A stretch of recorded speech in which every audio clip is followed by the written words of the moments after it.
But I'd be remiss, Doris, if I didn't mention these protests that are going on in Washington. It got pretty nasty for a while. It's since calmed down. They're not too far off the parade route. And we have it on highest authority that it's not going to affect the parade.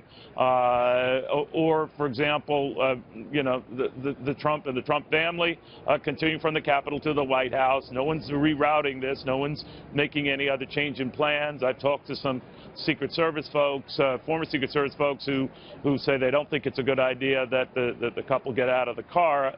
I guess what I'm asking you is that when we've had disruptions, of course, you know, most famously Abraham Lincoln, where states were leaving the Union as he was taking over, how is that sort of thing handled?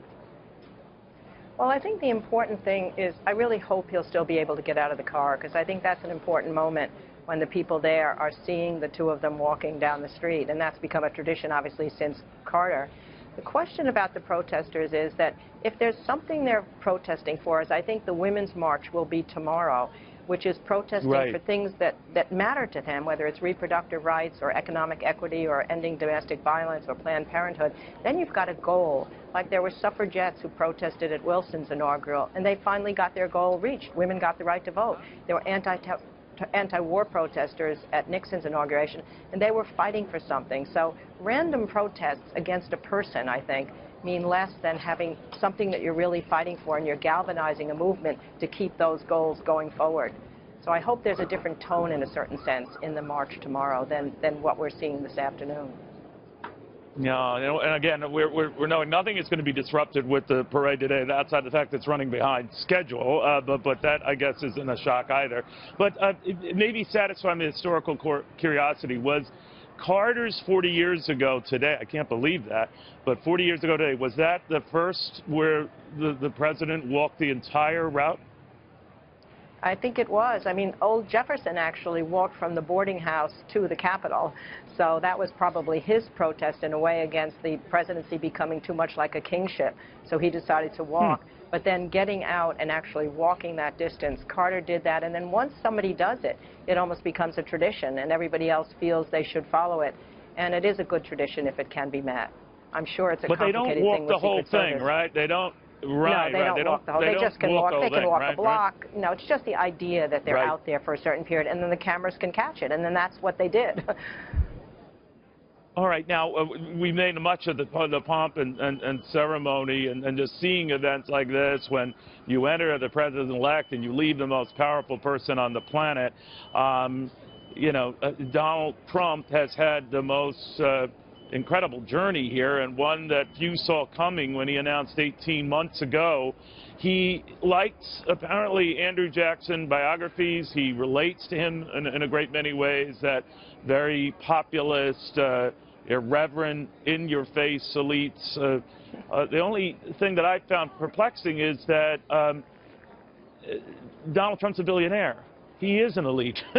So, touche for how he pulled that off. That would be like me doing, you know, fitness regimen classes at Bally's. But leaving that aside, I'm amazed by how that approach, obviously it worked and it was very effective for him.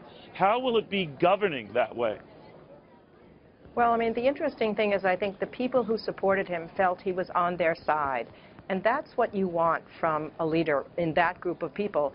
But that's not the whole country. So I think the importance of governing is he's going to have to use empathy to understand the people who opposed him and reach out to them as well, not just on a policy basis, but on a human basis. I mean, that's what a leader has to do. I mean, Teddy Roosevelt's square deal, I mean, he was as fighting a spirit as is Donald Trump and as was Andrew Jackson. But he had a square deal that was for the wage worker and the capitalist, for the rich and the poor. And he was worried about class division. He said that's when a democracy will falter, on the rock of class division. So I think it's really important for President Trump to somehow reach out and do what he wants to do for the people who've been feeling left behind, but make it part of the country as a whole.